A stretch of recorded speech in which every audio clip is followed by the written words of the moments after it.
Just like Nitro. In some ways. So Nitro, everyone. Let me tell you all about this Nitro. Brisbane, Australia. Mm-hmm. This was, in fact, the week that Hoovie lost his mind. Oh! That's right. They were at a hotel, and Hoovie... lost his mind. That's a good way to put it. So, I'm not throwing out any accusations here. Sure. I'm just telling you what people believe. No, this is just what people believe happened. Okay? So, apparently, there was a big thing in Australia at the time of smoking PCP-laced cigarettes. Oh, my. Okay? Mm-hmm. And I guess Hoovie told people, I thought it was just a cigarette. I didn't know that it was laced with PCP. Well, whatever happened. And he goes in the hotel, and he goes absolutely nuts, and he tears off all of his clothes, and he runs around naked, and he proclaims that he is God. Someone sees this and presumes it's not normal behavior. Sure. They call the authorities. Friendly for Hoovie, isn't it? The cops show up. Apparently, this was like one of those deals where, you know, the little guy, all messed up, has superhuman strength. PCP will do that to you. He's like beating up a bunch of these cops. Naked. And the cops then get out the spray. Pepper spray. And apparently, they actually did a legit spot, where the cop goes to spray the pepper spray, but Hoovie ducks and he sprays another officer. Aha! Yes. So they finally get him tied up or whatever. They take him out, goes to the police station. I guess everything goes back to normal. And they say, listen, we're not going to charge you. We arrested you. We're not going to charge you, but we need to deport you. Fair. All right, fine.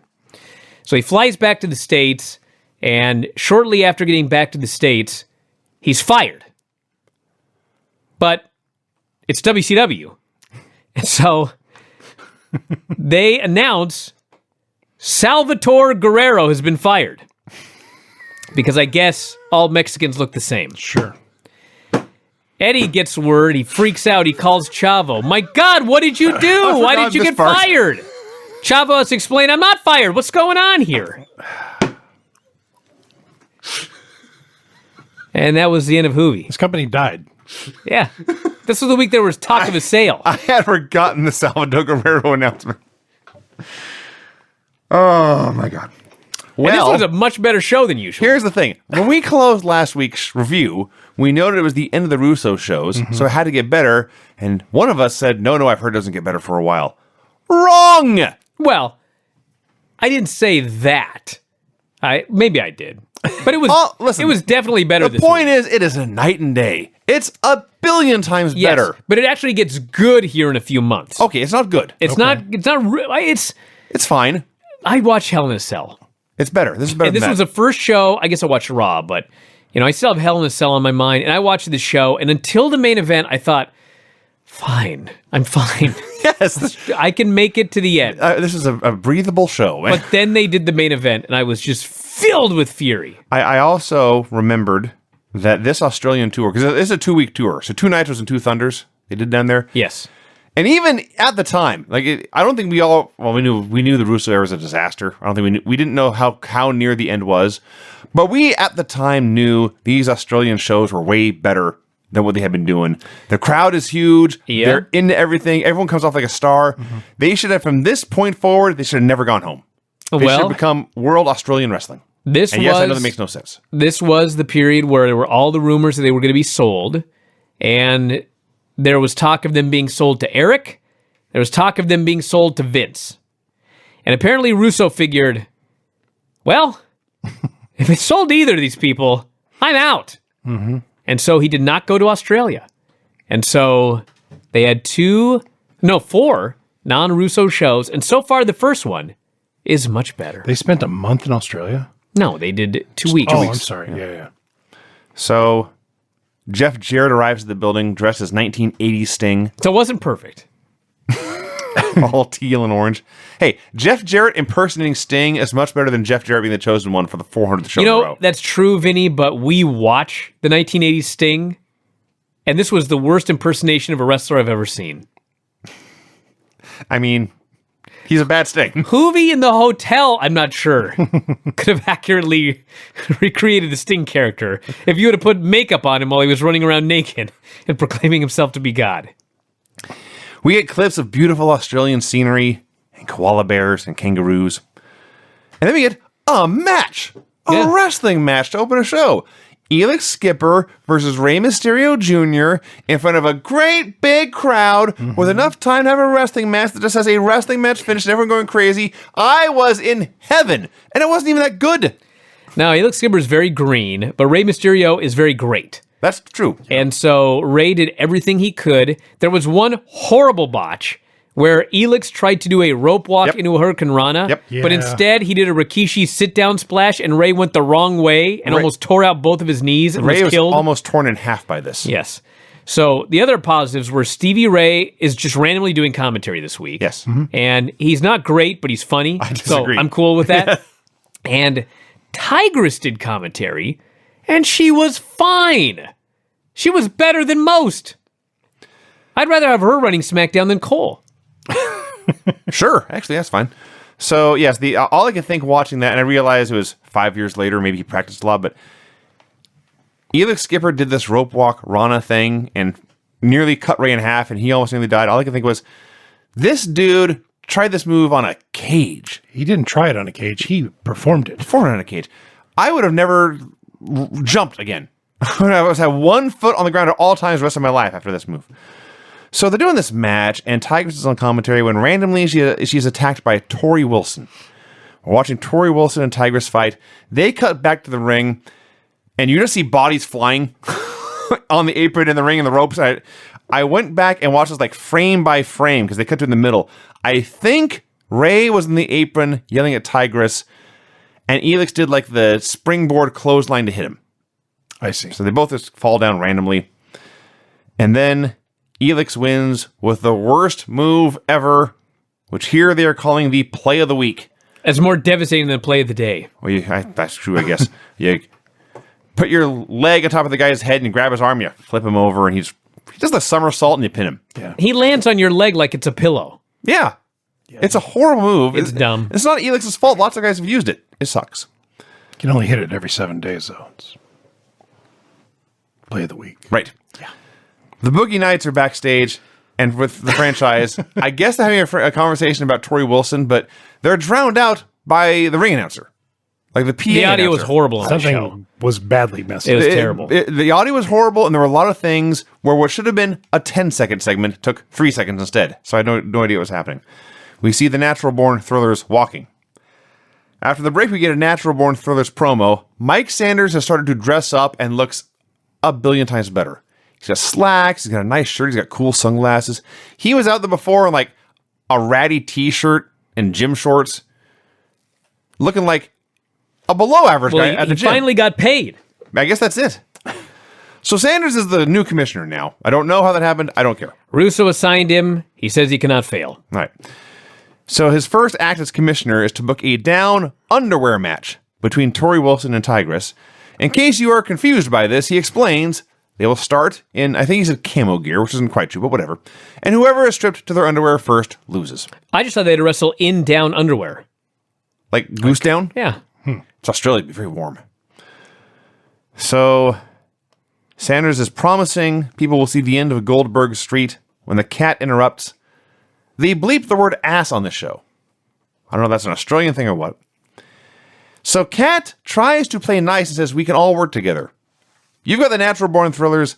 I'll bring out the Misfits in action. We'll have a dance contest. Sanders falls for this. All right, dumb heel, that's fine. A dance contest starts, and then very quickly, the good guys attack them and beat them up, and Kat called him either a dickhead or a shithead. I'll bleed. We go backstage for, I swear to God, a 3-second shot of the Boogie Nights standing 3 inches away from mirrors practicing their dance moves. The dancing dildos dance. I laughed, and I laughed, and I laughed. I went back and watched it, and I laughed, and I laughed. I gifted it, I laughed, and I laughed. I could watch these two morons dance in front of these mirrors, thinking they're all cool, for a long time. Stacy Keibler arrives at the building. We've got a Jarrett Sting skit. I don't know who. I assume the gimmick was that Jarrett hired some guy to go along with his act. But there's a guy, he's got a lanyard. He's trying to find Sting. He looks into the camera and asks, "Where's the Stinger?" And Jarrett comes in dressed as Sting. He says, "I'm Sting. I'm the Sting when people cared about him, but I've lost my heart. I've lost my smile. I'm all finished." He says something to the ladies in catering that says, "No, you're right. I got a match," and he leaves. That was dumb. Me or him? Mostly him. Okay. Mark? Okay. Allow me. Right. Okay.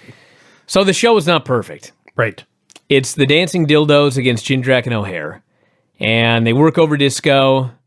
And they cut off Jindrak. I guess the Dildos are heels. Is that right? Sure. Debatable. No, because Sanders, Yeah, they're definitely heels. I don't know what's going on. All four of these guys may be heels. I don't know. But anyway, the point of this is they do this match. Ref takes a bump. O'Hare's sent outside. Second ref. The ref takes a great bump. Yes. Charles Robinson. Second ref runs in. Disco hits a chart buster. Pins Jindrak. They become the new tag team champions. This building goes crazy. They're jumping up and down. They're popping like crazy. They're screaming. Disco's holding up the belts. They're champions. Sanders comes out and he says, "Ref's knocked out. It's unfair. I run a tight ship. You two need to be disqualified." So then everybody is just confused. The announcers don't know if the match is over. They don't know if it's title change. They don't know if it's DQ. They don't know what's going on. And then finally, Sanders says, "Restart the match." So it wasn't even a DQ like you originally said. Mm-hmm. They restart the match. Thriller's got the pin. I was like, can't you just give the fans like a happy ending? Do you have to ruin it? What was wrong with giving Disco and Alex Wright the tag titles? They just got together as a team. The fans were totally into it. Why did you have to do this stupid stuff? My favorite part of this match is Disco got the hot tag. He's running wild, and Tony proclaims, "I can't believe it. Disco is looking great." I thought this match, up till the fake finish, was the best thing on Nitro in forever and ever and ever. Like, since spring, probably, at least, if there's anything good then even. It's a really, really fun tag match. Alex Wright looks great. Disco looks great. I was watching this match. If you had been watching this match in 2000, everyone watching thought Sean O'Hare is going to be a giant star. Yep. And I'm watching it back in 2019. Even though I know the answer, I am still trying to figure out how Sean O'Hare was not a giant star. Both of them had a ton of potential. He looks so awesome here. Even though he's the greenest guy you ever saw. He just looks like a giant pile of money. And it didn't happen. It's so weird. The crowd's into everything. It's a great... in the end, the Boogie Nights did make the babyface comeback, and they got the win. Charles Robinson took an awesome bump for a Sean O'Hare clothesline. This was such a win. And then there's just all the mess at the end that let all the air out of the balloon. So depressing. It was. And it also goes to show that, like, Disco and... I mean, Alex Wright was really good, but, like, he's not one of the best workers in the world. Jindrak and O'Hare, they're green. I mean... You just let four guys go in there in WCW in 2000 and let them have a wrestling match, and lo and behold, you can actually get a wrestling match that's good. When you don't mess it up with all this stupidity. Stacy walking. Goldberg arrives. Australia footage. Stacy walks for, I swear to God, 2 steps. Jarrett with a Stinger MasterCard. I'm like, that was 1, 2, 3, 4 segments in a row that were like 2 seconds and pointless. The MasterCard thing at the end, you know how WWE always does the awkward pause at the end of every promo? Mm-hmm. They had it here. This is the opposite of that. He finishes, he starts to smile, and they cut away before his corners of his mouth even go up. Madden then interviews Stacy in the ring. So Stacy comes out in her dress, and they've got the prosthetic belly to indicate she's pregnant.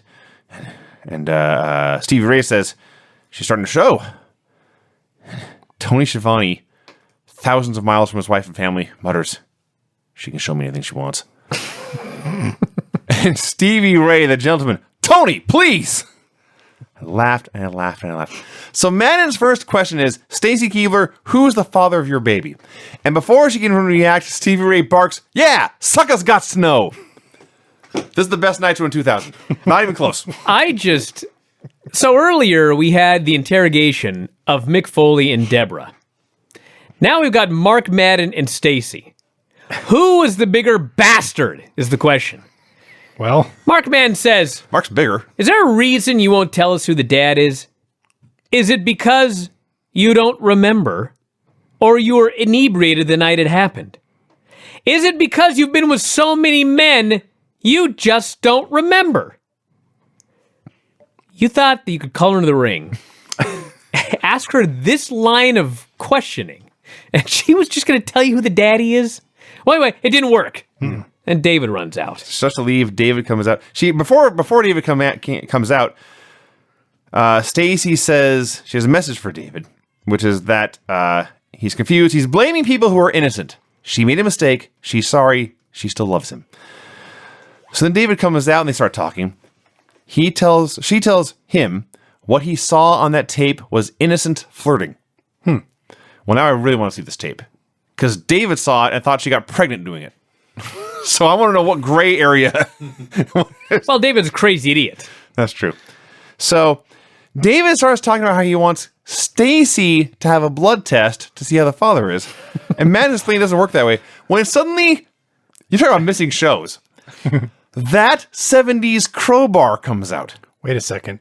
You skipped over the part where David reaches in his pocket and pulls out a needle. He's going to do the blood test in the middle of the ring. I didn't even know. We this, have to honestly. confirm that Stacy is Stacy, I guess. I guess. It's part of this pregnancy angle. So I called him that as a joke. I didn't know why Crowbar had this like velour suit on. Yeah. But yes, the gimmick now is that he and Mike Awesome are friends and apparently a tag team. So David beats up Crowbar, Mike Awesome saves, and that's the end of all that. Tigress goes for a walk. Tori goes for a walk. Pam interviews Jarrett Sting.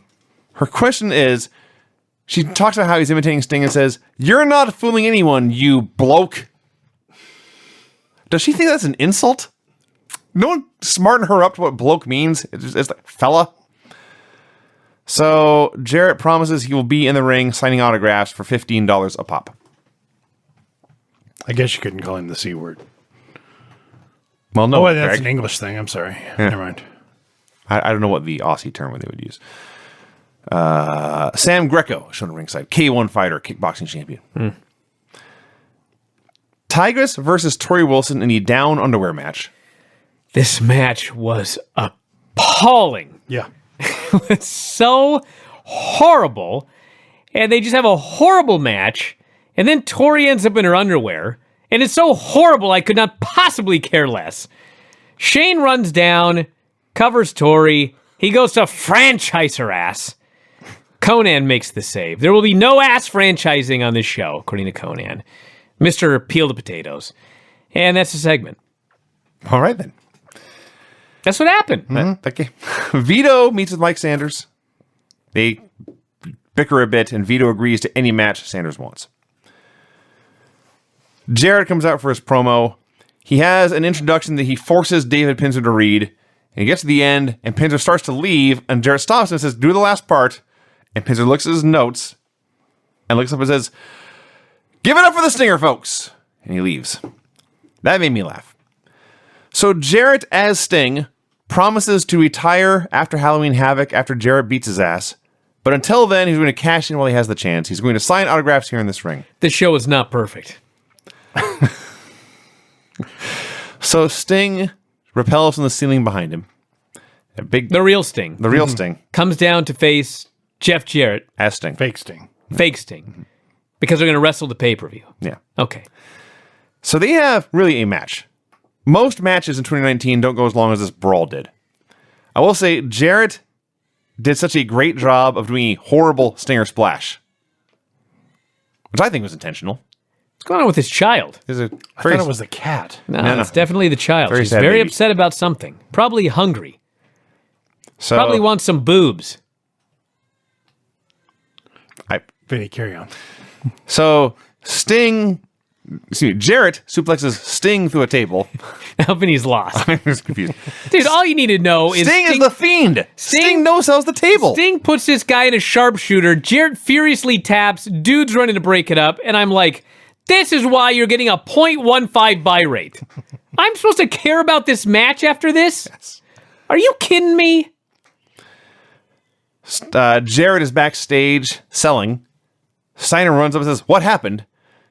Jarrett says, "Stinger jumped me." Steiner says, "I'll take care of him." Man, what a crew. So Steiner does not watch the show. Poor Jeff Jarrett. I mean, he's hurting. He's with His the day friend comes up. His friend wants to know what happened. Jarrett says, "A guy jumped me." And Scott Steiner, his friend, goes, "Well, I'm going to go beat his ass." Two guys that like each other here on the show. Friends.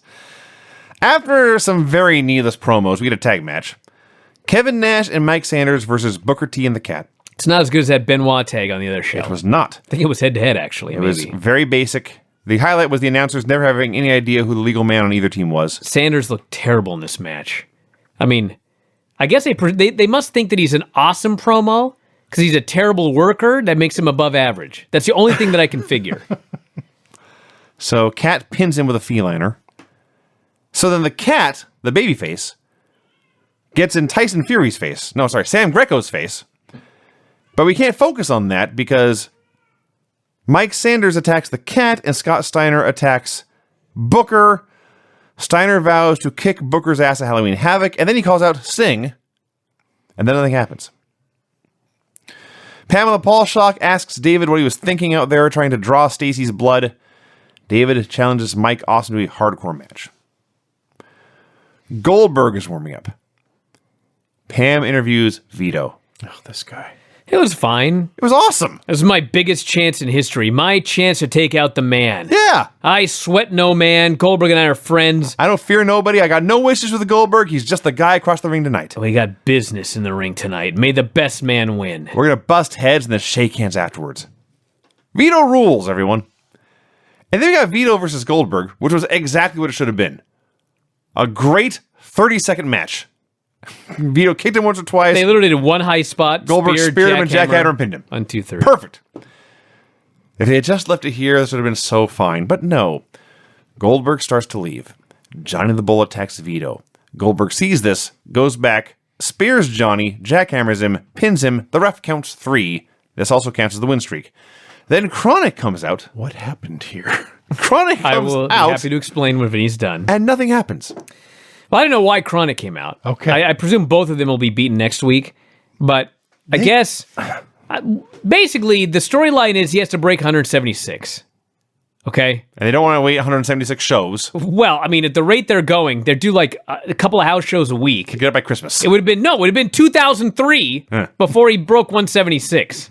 So now they got to figure out, we got to be like 10 guys on each show. But that didn't happen here. Chronic came out. He beat 2 guys. Their music was playing. I know, but he beat Vito and Johnny. They went to commercial and they moved on from Chronic. I know, he'll probably beat Chronic, both of them, on Thunder for 2 more wins. He's just got to beat as many guys as he can every single show now. Mike Awesome versus David Flair. This is better than most hardcore matches because they wrestled a lot and then would do a hardcore spot once in a while. Great. Crowd loved Awesome. He looked great here. And he won with a giant top rope splash and the Awesome Bomb. Yeah. This is a very fun show up to this point.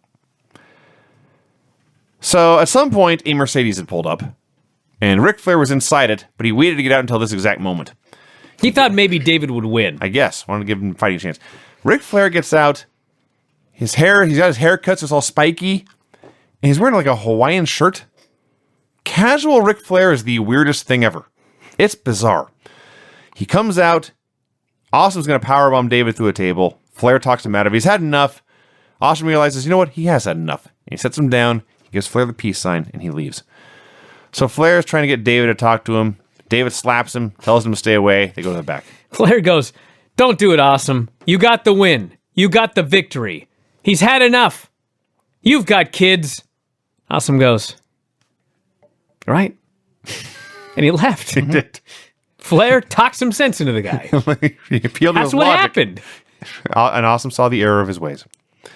Major Guns is begging Kwee Wee for a new outfit, but Lance kidnaps her. We have a Team Canada promo where Lance buries Australians. Apparently there was some gimmick with the gymnastics equipment at the Olympics in Australia that year. Yes. And they do the Canadian anthem, and the filthy animals interrupt. Lance faces Konnan. In a wrestling match. Yeah. Actually, it wasn't bad. At all. Until the end. Lance works him over, misses the big splash, Konnan comeback, Lance selling great for everything. And then they go to the corner, and they just stand there for a second. Time stands still. And then they do like a corner to corner, and finally Shane McMahon, or Shane Douglas. It would have been no more weird. Yeah, franchise shows up, and Shane gets in the ring. somebody missed a cue somewhere. I'd like to think so. Because Shane jumps in the ring right in front of the referee, and the referee sees him and like has to turn his back. Mm-hmm. And then Shane hits Konnan and flees. With a chain. Yes, with a chain. With a chain. Lance covers Konnan, but Konnan kicks out. Yes. And then Lance gives him a dragon screw and puts him in the cloverleaf for the clean win. Mm-hmm. What was this? Here I wrote, what the hell was that? We can't leave good enough alone and just do a match. Konnan looked like he dropped like 30 pounds. He did. He He was was moving a lot better. He did, and he was still huffing and puffing by the end of this. That's true. He was also wearing a Vince Carter jersey, which is notable because it's 2019. Vince Carter is still a professional basketball player. That's ridiculous. Sting goes for a walk. Steiner does some curls. And then this main event. This was where, listen, the show was better. It wasn't perfect. This was where it fell off the cliff. This is a 2000 WCW match. It was like, did Russo just fly in? And like, give me that script. Russo was watching the show and picked up his phone frantically. He called, no. You gotta I do got this. a new main event. Too many clean finishes on the show. So Steiner versus Sting. Jeff Jarrett comes out to be the surprise special ref. Brian's already done. So the bell rings, and Sting can see where this is going. He just starts fighting both guys. He immediately just begins running wild on two men. Yes. He's beaten up Steiner. He's beaten up Jarrett. He's ping-ponging them around. I'm like, what in God's name? And then finally, after beating up special referee Jeff Jarrett, finally Steiner cuts him off, and he goes for a pin, and Jarrett drops down and does a fast count, but then stops his count when Sting kicks out. I was like, I'm done. I can't take this anymore. I just can't take it anymore. Well, it got worse. So yes, at least Steiner was yelling at him to count faster. They tried that. So a second ref runs out. Steiner kills that guy. Steiner's using a pipe. All this is in there. So they double team Sting for a while. They beat him up outside the ring. They hit him with a pipe. And here's what's supposed to happen. They'll throw Sting into the ring. Steiner will make a cover. Jarrett will try to count. But the cat will pull Jarrett out of the ring. That's what's supposed to happen. Mm-hmm. But the cat is very, very late. Very. So Steiner makes a cover. And then Jeff Jarrett, the heel referee, has to count slow. Yes. Classic. Amazing. Breathtaking. Just astonishing. So eventually, Cat attacks Jarrett, and now Booker's the referee, and Booker and Steiner are doing stuff, and Booker kicks Steiner, Sting has a death drop, and Sting wins. Okay, whatever. I don't care.